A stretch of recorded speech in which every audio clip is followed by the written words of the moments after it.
Assalamualaikum, perkenalkan nama saya Virgina Dwiki Silma Zuraida, peserta Latsar dari Balai Pemasyarakatan kelas 2 Balikpapan. Jurnal kelima yang akan saya bahas hari ini adalah mengenai nilai-nilai dasar ASN yang kelima, yaitu anti korupsi. Berikut adalah pokok bahasan pada hari ini. Yang pertama, pengertian korupsi.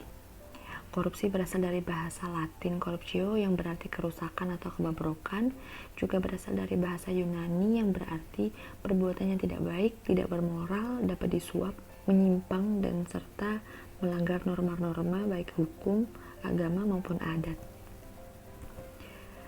Ciri-ciri korupsi: yang pertama, dilakukan oleh lebih dari satu orang. Yang dua, ada kerahasiaan motif karena ada keuntungan yang diraih. Yang ketiga, berhubungan dengan kekuasaan atau kewenangan. Yang keempat, berlindung di balik pembenaran hukum.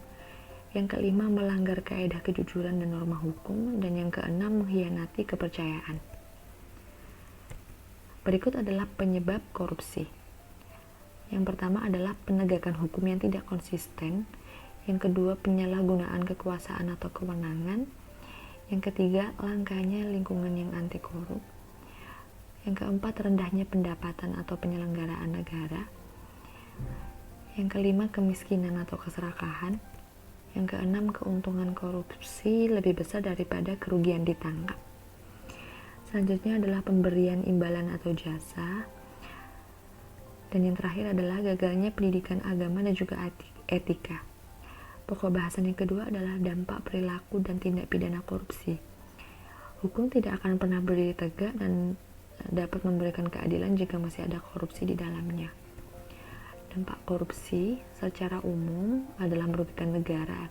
Namun terdapat beberapa dampak yang paling signifikan. Yang pertama adalah dari segi tata ekonomi seperti pemborosan, kemudian tata sosial budaya seperti revolusi sosial dan ketimpangan sosial.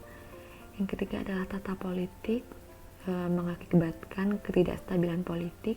Dan yang keempat adalah tata administrasi, seperti tidak efisien dan kurangnya kemampuan administrasi.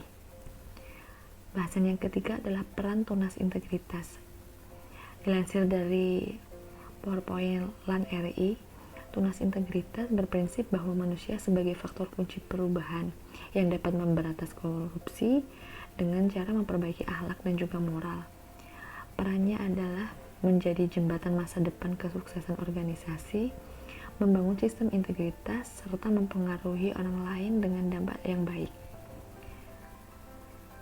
Berikut adalah peran lain dari tunas integritas. Selain itu, untuk reframing kultur atau budaya, dan yang kedua adalah utilitasi fenomena perilaku otomatis bagi perubahan diri, keluarga, dan juga sekitarnya.